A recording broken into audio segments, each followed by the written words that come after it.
Pray the answer you want. മുൻകൂട്ടി പ്രാർത്ഥിക്കുക. മുൻകൂട്ടി പ്രാർത്ഥിക്കുക അല്ലെങ്കിൽ മുൻകൂട്ടി പ്രസ്താവിക്കുക എന്നും പറയും. അതിൻ്റെ അർത്ഥം എന്താണ്? നമ്മളൊരു പ്രശ്നത്തിൽ കൂടെ കടന്നു പോവുകയാണ്. നമുക്കൊരു കുഞ്ഞുണ്ടാകണം, ഒരു മോൾക്കൊരു കുഞ്ഞുണ്ടാകണം നമ്മൾ ആഗ്രഹിക്കുകയാണ്. വർഷങ്ങളായിട്ട് വിവാഹം കഴിച്ചിട്ട് 5-6 കൊല്ലമായിട്ട് മക്കളില്ലായിരിക്കുക. അപ്പോൾ നമുക്ക് മക്കൾ വേണമെന്നുണ്ടെങ്കിൽ നമ്മൾ പ്രസ്താവിക്കണം, യേശുവിൻ്റെ നാമത്തിൽ തലമുറ, 1-ാം തലമുറ അല്ലെ 2-ാം തലമുറ, 3 തലമുറയും കുഞ്ഞുങ്ങളെ തരുമെന്ന്, അവരെ കാണുമെന്ന് എനിക്ക് വാഗ്ദത്തം ചെയ്തിരിക്കുന്നതിന് കുഞ്ഞുങ്ങളുണ്ടായിരിക്കുന്നു. അപ്പം കണ്ടില്ല, but we are professing before hand.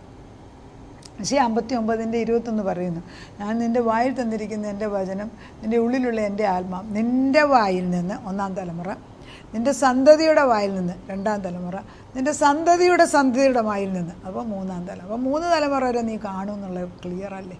അപ്പോൾ ഇവിടെ പോയി 3 കൊച്ചുങ്ങളുണ്ടാകാതെ പോയത്? പലരും വചനം വെച്ച് പ്രാർത്ഥിക്കുക. അതായത് നമ്മൾ വചനം വെച്ച് പ്രാർത്ഥിക്കുമ്പം ആ വചനം എന്ത് ഉത്തരമാണ് പറയുന്നത്, എൻ്റെ പ്രശ്നത്തിനുള്ള ഉത്തരം വചനത്തിൽ കണ്ടിട്ട് അതിനെ മുൻകൂട്ടി പ്രസ്താവിക്കുന്ന, ഒരു കണക്കിൽ പറഞ്ഞാൽ പ്രൊഫറ്റിക്കലി പ്രാർത്ഥിക്കുക എന്ന് പറയും. പ്രൊഫറ്റിക്കലി വരും, ഇനി കുഞ്ഞുണ്ടാകും, പിന്നെ നമ്മൾ കുഞ്ഞുണ്ടായി എന്ന് പറഞ്ഞ് നന്ദി പറയുകയാണ് പിന്നെ ചെയ്യുന്നത്.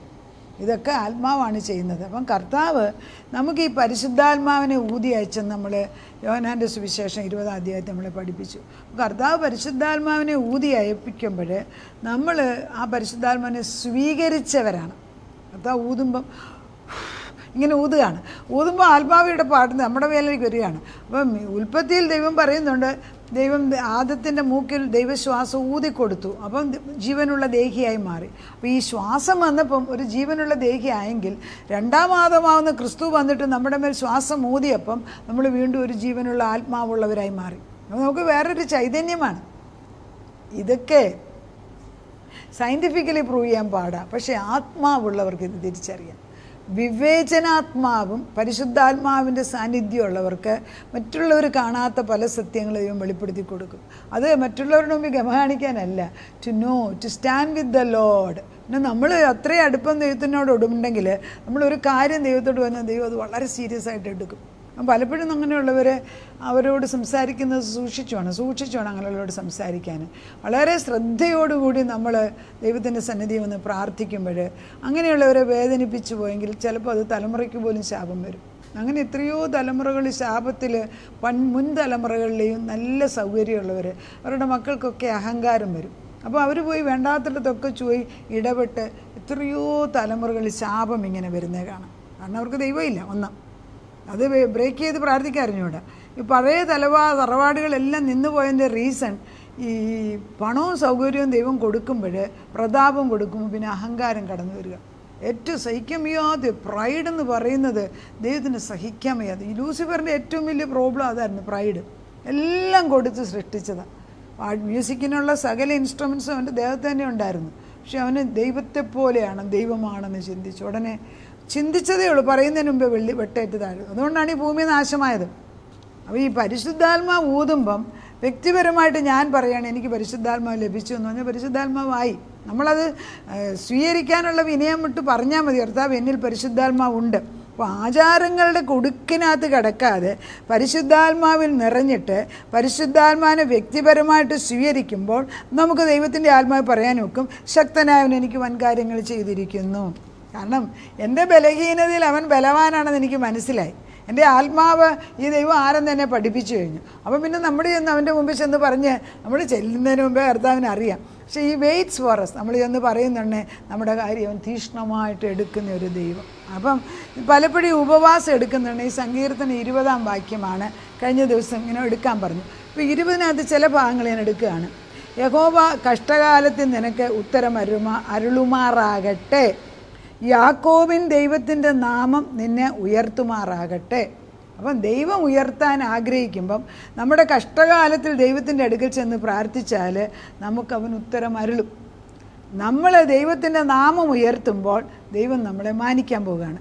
നിൻ്റെ ഹൃദയത്തിലെ ആഗ്രഹം, 4-ാം വാക്യം 20-ൻ്റെ, നിൻ്റെ ഹൃദയത്തിലെ ആഗ്രഹം അവൻ നിനക്ക് നൽകട്ടെ. അപ്പോൾ നമ്മൾ പ്രാർത്ഥിക്കാൻ ചെന്ന വിഷയം പറയുന്നതിന് മുമ്പേ കർത്താവ് ഇങ്ങോട്ട് വന്നു, നിൻ്റെ ആഗ്രഹം ഞാൻ നിനക്ക് തരുമെന്ന്.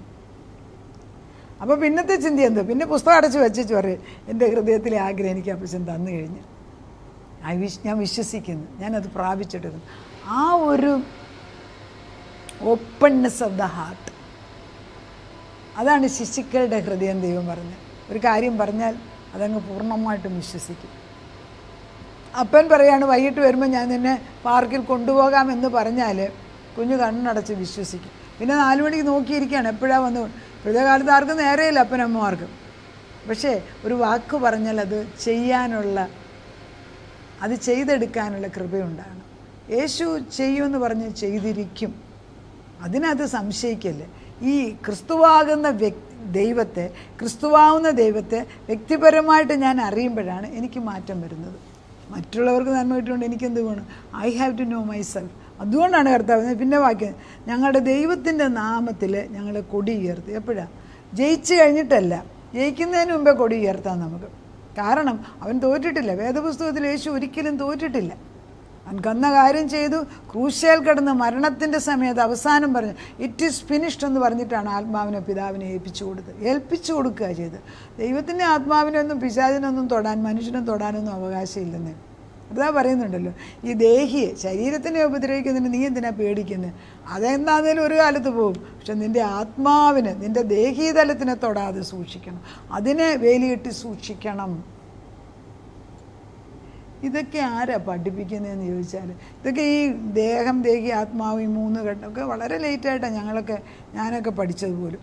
അതൊന്നും നമ്മൾ ചെറുപ്പത്തിലേ പഠിച്ചിട്ടില്ല. ഒന്നത് മനസ്സിലായിട്ടില്ലായിരിക്കും, അല്ലെങ്കിൽ ആർക്കും അറിഞ്ഞു തരത്തില്ല. പക്ഷേ ഇപ്പോഴത്തെ കാലത്ത്, അന്ത്യകാലത്ത് ഇതെല്ലാം കുഞ്ഞുങ്ങൾ. ഇപ്പോൾ ഞാൻ അമേരിക്കയിൽ ചെല്ലുമ്പോൾ എൻ്റെ മോള് നല്ല പരിജ്ഞാനത്തോടു കൂടി ചില കാര്യങ്ങൾ എഴുതി തരുന്നത് എനിക്കാണ്. എൻ്റെ ബുക്കിനകത്തല്ല അവൾ വന്ന് ഓരോ നോട്ട് ബൈബിളിൽ എഴുതി വെക്കും. ഞാനത് വായിച്ച് നോക്കുമ്പോൾ നല്ല വിശദം ഞാൻ കാണുന്നുണ്ട്. ഇപ്പോൾ കാലത്തെ പിള്ളേർക്കൊക്കെ നല്ല കഴിവാണ്. അതിനകത്ത് തന്നെ എഴുതിയിരുന്നു, ചിലർ രഥങ്ങളിലും ചിലർ കുതിരകളിലും ആശ്രയിക്കുന്നു, ഞങ്ങളോ ഞങ്ങളുടെ ദൈവമായ യഹോവയുടെ നാമത്തെ കീർത്തിക്കും. നമ്മുടെ ദൈവത്തെ കീർത്തിക്കുന്നവരാണ്.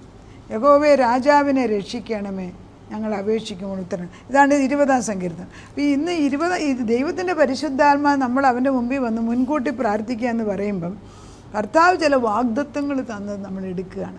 അത് എൻ്റേതായിട്ട് ഞാൻ മാറ്റിയെടുക്കുകയാണ്. അത് പിന്നെ ഞാൻ പറഞ്ഞുകൊണ്ട് നടക്കുകയാണ്. നമുക്ക് വിശ്വാസം തോന്നുന്നില്ലെങ്കിലും 10 പ്രാവശ്യം വീണ്ടും അവൻ എനിക്ക് സൗഖ്യം തന്നു, അവൻ്റെ അടിപ്പിണരുകളെ സൗഖ്യം, അവൻ എൻ്റെ രോഗത്തെയും പാപത്തെ ഏറ്റിരിക്കും, ഞാൻ സൗഖ്യമുള്ളവളായി മാറിയിരിക്കുന്നു. അങ്ങനെ എത്രയോ ഞങ്ങളുടെ ഗ്രൂപ്പിലുള്ളവർ ഇന്ന് മരിക്കും നാളെ മരിക്കുമെന്ന് പറഞ്ഞവർ വരുന്നവർ പ്രാർത്ഥിച്ച് പിന്നെയും നീട്ടിക്കൊണ്ടുപോകും. പിന്നെ കുറച്ച് കഴിയുമ്പം ഈ ജഡമില്ലേ, ഈ ജഡം ലോകത്തിൻ്റെ അടിമയായതുകൊണ്ട് പിന്നെ കുറച്ച് കഴിയുമ്പോൾ ഒരു താഴ്ന്നു. പക്ഷേ ആ extension of life is beautiful. അവർക്ക് ആ വിശ്വാസം കൊണ്ട് വർദ്ധിച്ചിട്ട് ഒരു കഴിഞ്ഞ പ്രാവശ്യം തന്നെ ഒരാളെന്നെ വിളിച്ചു, ഞാൻ പറഞ്ഞാൽ ക്രിസ്തു ഉണ്ടോ ഉള്ളിൽ, അത് ആദ്യം ഉറപ്പാക്കുക. രോഗം അവിടെ നിൽക്കട്ടെ, രോഗത്തിനുണ്ട്, അത് 2ാമത് രോഗത്തിന് വേണ്ടി പ്രാർത്ഥിക്കാം. യേശുക്രിസ്തുവിനെ രക്ഷിതാവായിട്ട് ഉറപ്പിച്ച് സ്വീകരിച്ചും ദൈവത്തിൻ്റെ മകളാന്ന് പറയിപ്പിച്ച് കഴിഞ്ഞ ഉടനെ ആ കുട്ടി എന്നോട് തിരിച്ചു പറഞ്ഞത് എന്താണെന്ന് അറിയാമോ? കുട്ടി എന്നോട് ഇനി എനിക്ക് മരിച്ചാലും ഭയമില്ലെന്ന്. അപ്പോൾ എന്തുമായിരുന്നു പേടിപ്പിച്ച്? രോഗം വന്നപ്പോൾ എൻ്റെ ഏറ്റവും വലിയ ഭയം മരിച്ചു പോകും, ഒന്നും നേടാതെ മരിക്കുകയാണ്, ഉറപ്പില്ലാത്ത മരണം. ആരെങ്കിലും ഇത് ചിന്തിക്കുന്നുണ്ടോ?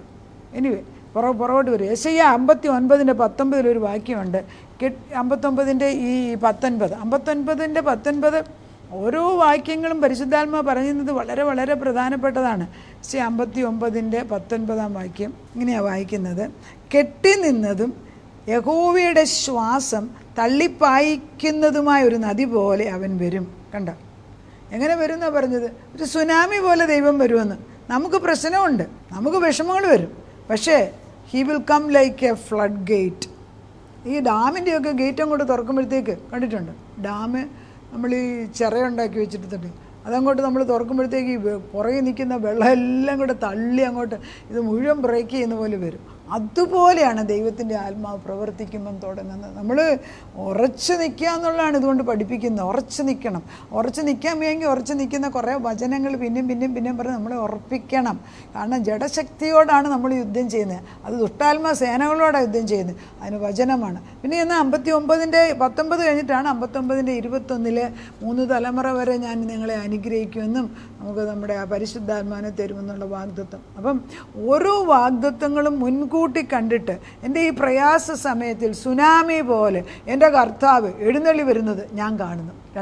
2 എൻ്റെ തലമുറകൾ 3 തലമുറകളെ ഞാൻ കാണുമെന്ന് യെശയ്യാ 59:21 പറയും.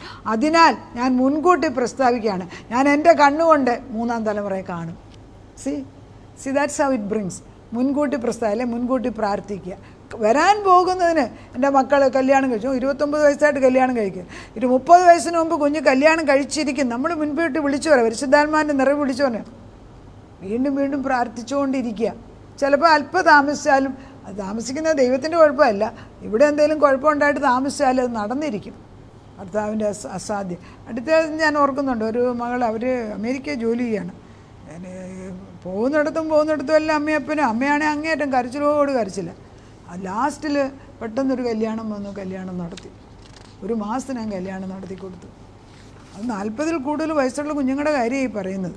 നമ്മൾ പ്രാർത്ഥിക്കുമ്പോൾ മറ്റുള്ളവരെ വിധിക്കാതെ പരിശുദ്ധാത്മാവിൽ മുൻകൂട്ടി നമ്മൾ ദൈവത്തിൻ്റെ മഹത്വത്തെ വിളിച്ചു പറയുക. ദൈവം നമുക്ക് വേണ്ടി അനുകൂലമായിട്ട് വന്ന് നിൽക്കുന്നു. അതാ നിൻ്റെ മുൻപിലേക്ക് ഞങ്ങൾ വന്ന് കുഞ്ഞുങ്ങളെ ഞങ്ങളുടെ ആവശ്യങ്ങളെയൊക്കെ വെച്ച് തരുമ്പോൾ നീ മുൻകൂട്ടി പ്രസ്താവിക്കണം. എന്നോട് വാദിക്കുക, നമുക്ക് തമ്മിൽ വാദിക്കാമെന്ന് നീ പറയുന്നുണ്ട്. ഈ ലോകത്തിൽ എന്തൊക്കെ പ്രശ്നമുണ്ടെങ്കിലും നിൻ്റെ മുമ്പിൽ ഒന്ന് കൊണ്ടുവെക്കണം, അത്ര നീ പറയുന്നുള്ളൂ. അത് വെച്ച് കഴിയുമ്പം അതിന്മേൽ ഉത്തരമെടുക്കുന്ന ജോലി നിൻ്റെ പരിശുദ്ധാത്മാവ് അത് ഏറ്റെടുത്തിരിക്കുന്നതിന് നന്ദിയോടെ സ്തോത്രം ചെയ്യുന്നു. അതാ ഞങ്ങളുടെ തലമുറകളുടെ മേൽ നിൻ്റെ കൈ വെച്ച് കഴിഞ്ഞിരിക്കുന്നതിനാൽ വലിയൊരു ശക്തി, സുനാമി പോലെ കെട്ടി നിന്നും തള്ളിപ്പായുന്ന ദൈവശ്വാസം അവരുടെ മേലേക്ക് ചെന്ന് വ്യാപരിക്കുമ്പോൾ ഇതുവരെ അവരെ പുറകോട്ട് തടിച്ചു വെച്ചിരുന്ന സകലതിനെ ഇടിച്ചു കളഞ്ഞ് നീ അവരെ മുൻപോട്ട് കൊണ്ടുവരുന്നതിന് നന്ദി പറയുന്ന. അതാ ഒരാളെ അപ്പച്ചൻ കണ്ടു കഴിഞ്ഞാൽ എൻ്റെ കർത്താവ് അത് പൂർത്തിയാക്കാതെ വിശ്രമിക്കത്തില്ല. എൻ്റെ പരിശുദ്ധാത്മാവിൻ്റെ പ്രവർത്തനം ഞങ്ങൾ കണ്ടുകൊണ്ടേയിരിക്കുന്നു. കർത്താവേ, അവിടുന്ന് തക്ക സമയത്ത് പ്രവർത്തനം, എൻ്റെ തക്ക സമയത്ത് ഞാൻ ഉത്തരം തരും നീ വാഗ്ദത്തം ചെയ്തിരിക്കുക. അതിനായി ഞങ്ങൾ വെയിറ്റ് ചെയ്യുന്നു. കർത്താവേ, നീ ചെയ്യാൻ പോകുന്ന വലിയ മഹത്വത്തെ ഓർത്തിട്ട് വിജയത്തിൻ്റെ കൊടി ഞങ്ങൾ നാട്ടുകയാണ്. ഞങ്ങളുടെ ഭവനങ്ങളിൽ രോഗമുള്ളവരുണ്ട്, കുടുംബപര പ്രശ്നമുള്ളവരുണ്ട്, വിവാഹത്തിൻ്റെ പ്രശ്നമുള്ളവരുണ്ട്, അതുപോലെ പണസംബന്ധമായ ബന്ധനമുള്ളവരുണ്ട്. കർത്താവ് ഓരോ തരത്തിൽ മറ്റുള്ളവരോട് പറയാൻ വയ്യാത്ത പല പ്രശ്നങ്ങളിൽ കൂടെ കടന്നുപോയ അനേക മക്കൾക്ക് നിൻ്റെ ആശ്വാസത്തിൻ്റെ വചനം കടന്നു ചെന്നിട്ട് നിൻ്റെ പരിശുദ്ധാത്മാവ് പുതിയ വഴി കാണിച്ചു കൊടുക്കണമേ. കൊടുക്കുക തന്നെയല്ല, അവിടുന്ന് പറയുന്ന വാക്യങ്ങളിൽ ഉറച്ചു നിന്ന് പ്രാപിച്ചെടുക്കാനുള്ള ഒരു വരം കൂടെ തരണം. കർത്താവേ, ആ ആത്മാവിൻ്റെ ഒരു പുതിയ വരം ഞങ്ങൾക്ക് തന്നിട്ട് നിന്നിൽ തീഷ്ണതയുള്ള സ്ത്രീകളെപ്പോലെ കാര്യങ്ങൾ വാങ്ങിച്ചെടുക്കാൻ, നല്ല സ്റ്റെഡ്ഫാസ്റ്റായിട്ട് നിന്നിൽ നിന്ന് പ്രാപിച്ചെടുക്കാൻ കൃപ തരണമേ. ഞങ്ങൾക്ക് തന്നെയല്ല, ഞങ്ങളുടെ സമൂഹത്തിന്, ഞങ്ങളുടെ കുടുംബത്തിന്, ഞങ്ങളുടെ തലമുറകൾക്ക് ഇത് അനുഗ്രഹവും ഐശ്വര്യമാക്കി മാറ്റി തന്നതിന് നന്ദി പറയുന്നു. സകലതും യേശു ക്രിസ്തുവിൻ്റെ പുണ്യനാമത്തിൽ തന്നെ. ആമേൻ.